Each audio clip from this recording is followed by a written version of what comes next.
Well, the debates are over, and it ended with an odd spectacle here in Boca Raton. We saw Mitt Romney play a defensive game, offering himself as a man seeking a peaceful planet, as he put it, often reversing his more bellicose rhetoric from earlier in the campaign. Romney did his best to echo President Obama's positions and move sharply to the center.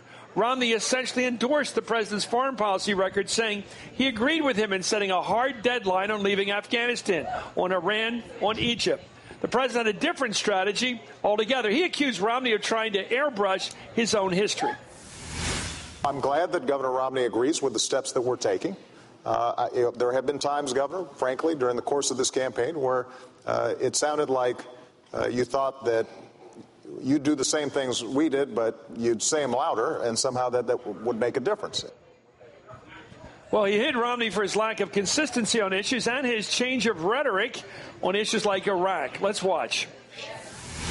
I indicated that you failed to put in place a status of forces agreement at the end of the conflict that exists. Governor, here's one thing I've learned as Commander-in-Chief.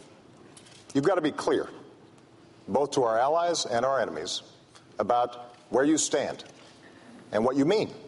Now, you just gave a speech a few weeks ago in which you said we should still have troops in Iraq. Well, tonight, let's assess where things stand with 2 weeks to go now until Election Day. And we've got news right off the bat. According to an instant poll by CBS News of uncommitted voters, there was a clear winner tonight. It was President Obama. 53% of those polled said he won. Only 23% said Romney won. And a CNN poll of debate watchers gave the president an 8-point margin, 48-40. We've got the Huffington Post, Howard Fineman, joining us, the former chair of the Republican National Committee, Michael Steele, and the Grio's Joy Reid. I want to start with Howard, first of all. Howard, it looked to me like tonight Romney was willing to buckle on just every point so that he'd come off as more of a centrist person. You might say he put his positions, his policies, even his promises in a blind trust. Yeah, and then he locked it and threw away the key. Yeah. It was an amazing... How do you get away with that in politics? By utter self-confidence and willingness to be called every name in the book. Except right-winger. Except right-winger and except warmonger. Yeah. Talking to two of his aides right after the debate, they had 2 or 3 goals, the Romney camp. One was to avoid a terrible foreign policy gaffe that would end up being the headline in the newspaper and in the ads tomorrow. And I think on that very low level on foreign policy, Mitt Romney probably succeeded. Okay. They also wanted to portray him as a moderate peacemaker, a man of peace who wouldn't put the finger on the button preemptively, and in order to address undecided female voters in key states. Let's go to Ohio now. You caught some news here tonight. Yeah. The president aggressively went after Romney for running from his past statements. Here was a particularly strong attack going after what Romney said in the past about bin Laden. Let's take a look at that. When it comes to going after Osama bin Laden, you said, well, any president would make that call. But when you were a candidate in 2008, as I was, and I said if I got bin Laden in our sights, I would take that shot. You said we shouldn't move heaven and earth to get one man. And you said we should ask Pakistan for permission. And if we had asked Pakistan for permission, we would not have gotten it. And it was worth moving heaven and earth to get him. Let's go to something closer to home. We've been watching the Electoral College. We're watching Ohio as the key state. Right. Let's take a look at, you brought up something after the debate, but let's watch what happened in the debate. When the president really challenged, in fact, sort of cornered his challenger on the issue of opposing the auto rescue. Let's watch that part. I'm a son of Detroit. I was born in Detroit. My dad was head of a car company. I like American cars. And I would do nothing to hurt the U.S. auto industry. My plan to get the industry on its feet when it was in real trouble was not to start writing checks. It was President Bush that wrote the first checks. I disagree with that. I said these companies need to go through a managed bankruptcy, and in that process they can get government help and government guarantees, but they need to go through bankruptcy to get rid of excess cost and the debt burden that they'd built up. And fortunately, Governor Romney, the that's president not took what you said. Fortunately, the president, you can take a look Governor at the op-ed. Romney, you can take a look at the op-ed. You did not say that you would provide governor help. I said that we would provide guarantees, and that was what was able to allow these companies to go through bankruptcy, to come out of bankruptcy. Under no circumstances would I do anything other than to help this industry get on its feet. And the idea that has been suggested that I would liquidate the industry, of course not. Of course not. Let's check the record. That's the height of silliness. I have let's never check, said I would liquidate the industry. Governor, I want to keep the industry Detroit, going don't and forget. thriving. How do you provide guarantees if there's no loans to be made? Yes. Or to be gotten? Exactly. It made no sense when he just said the that. Obama campaign jumped on this right afterwards, right after the debate, actually in the midst of the debate, saying that Mitt Romney's lying about this. So I went to Rob Portman, who played Barack Obama, helped prepare, who's from Ohio, who knows all the details, and I questioned him closely on this. And near as I could figure out his explanation, he was saying, read the op-ed piece, the famous op-ed piece that Mitt Romney wrote. There's a mention in there of federal help to back up warranties for cars and to do other things after bankruptcy. But the whole point that the Obama people were making and that the president had made is that the private sector was not going to, they were never going to give them money. They would never release any cash. So without government guarantees up front, none of it was ever going to happen.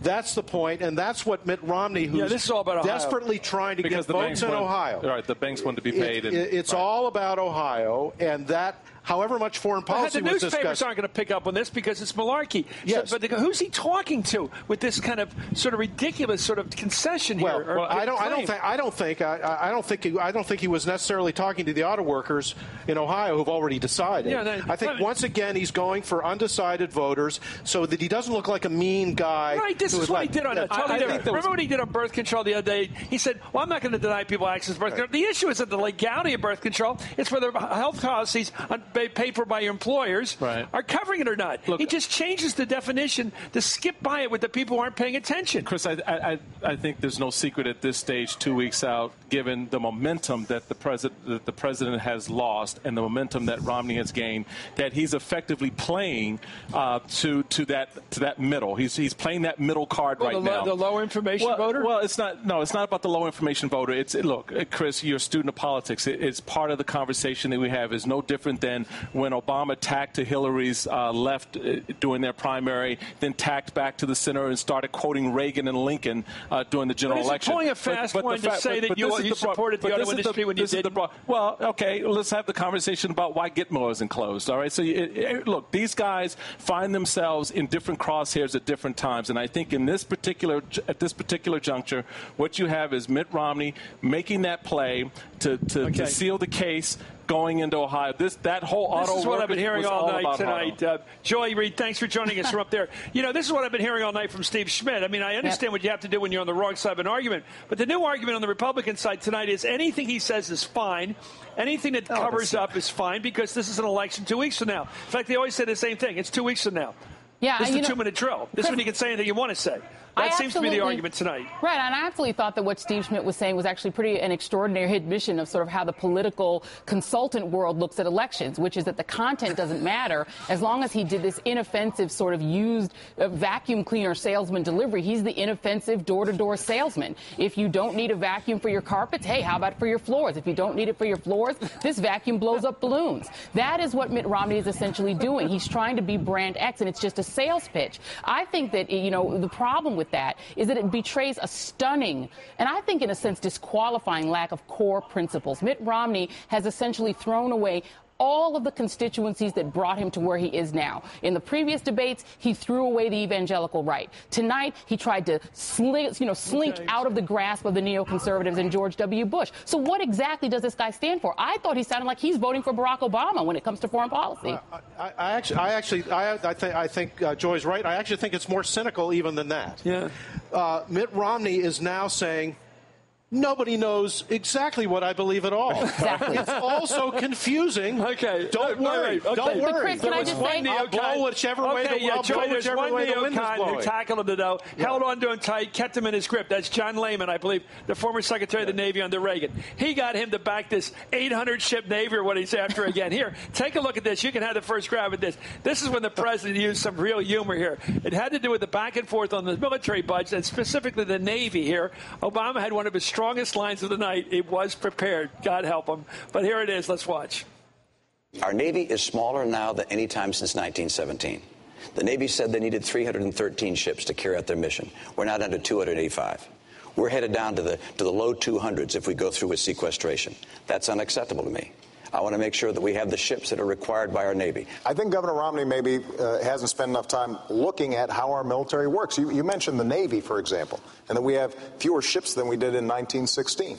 Well, Governor, we also have fewer horses and bayonets because the nature of our military has changed. We have these things called aircraft carriers where planes land on them. We have these ships that go underwater, nuclear submarines. And so the question is not a game of battleship where we're counting ships. It's what are our capabilities?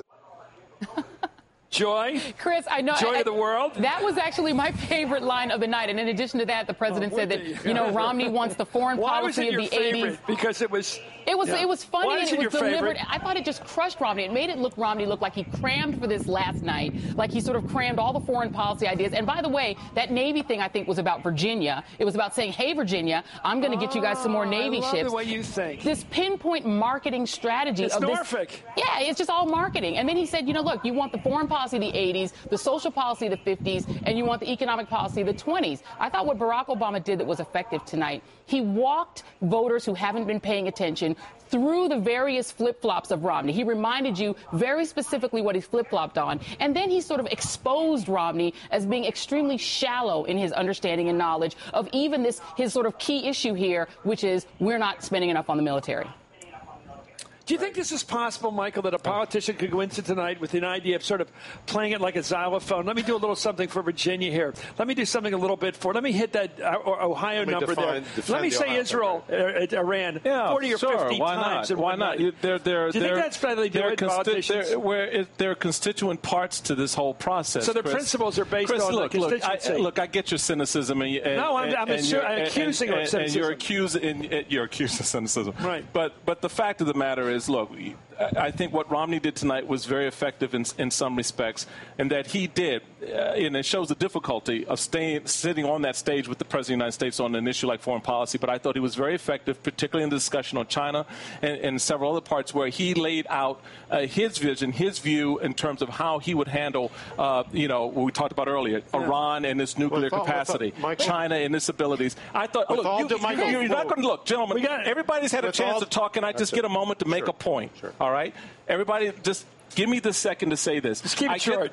Keep it short. I get the point that everybody wants to rah-rah, hoo-hoo-hoo, Obama did a great job. But at the end of the day, these two men went toe-to-toe. And Romney, while he didn't score the big points he scored on the first night, the first debate, scored the points he needed to score. He was at the table. He was in the game on foreign policy, something that you and many others wanted to discount him of coming into this thing. So you say what you want and gloss over all the finer details of this as much as you want to. The reality of it is he stood up tonight with the president. He got some shots in with the president. The president was on the defensive on a few issues. Chris, can I give you one fine detail? I want to make one point. I think the fact that they were sitting at a table together made it harder for Romney to engage in that flagrant disrespect he showed in the second debate. When he said, hold on, you'll get your turn. He actually had the opposite. He actually had the opposite. Romney actually had the opposite strategy this time, which was for the most part to agree with the president on virtually everything. Well, he did that as a way to minimize. It's called clinching. It's clinching. It's like in boxing. It's the 14th round. He's draped himself all over the president. But more importantly, gentlemen and ladies, and did not show any kind of definition of his own vision. What was he was sweating a lot tonight too. I noticed. What was the Romney? But more importantly, what is the Romney? I got to Joy a chance. Joy, go ahead, Joy. A couple points to the table. We've got some great images here. Howard talks about the boxer, usually the middleweight boxer, absolutely, who's sweating like mad. His opponent's sweating like mad, but he gloms onto him, and it's going to clinch. It doesn't look that good, but they do it. But there's a good reason for that. Well, no, What's but first of because all, if we're going to Obama's talk policy is effectively the Bush policy. Well, Michael Steele talked about finer points. Let me put one final point just from a visual standpoint. The sweating was distracting. Like he was really covered in sweat, Romney was. But I think, he came in with a strategy of getting into Barack Obama's pocket and tucking himself in there the whole night. He didn't throw a punch. At one point, he looked to be almost pleading with Bob Schieffer to get more time to respond to a point that the president made. Yeah. I didn't see a single shot that Romney got in on the president that wasn't strongly and sternly rebutted. So I don't think that you meet the commander-in-chief test just by sitting in close proximity to the commander-in-chief. Well, can I also say that let's give a shout out. We're in the same debate, clearly. Let's also give a shout out to Bob Schieffer, who finally, in the third debate, challenged him effectively. be quiet. Stop that pushing. Stop it. Yeah, okay, thank you. Howard, you're great. Hey, Michael, you're great. I'm okay. I'm just okay, for you. Chris. Tough night, but good night for Joy. Joy I know my role here, folks. No, I I get explained it. to you. Totally It's the guy it. who plays the Globetrotters. You're supposed to lose by 15 points. Anyway, coming up, more from Boca Raton. The Hardball's live coverage of the third and final presidential debate.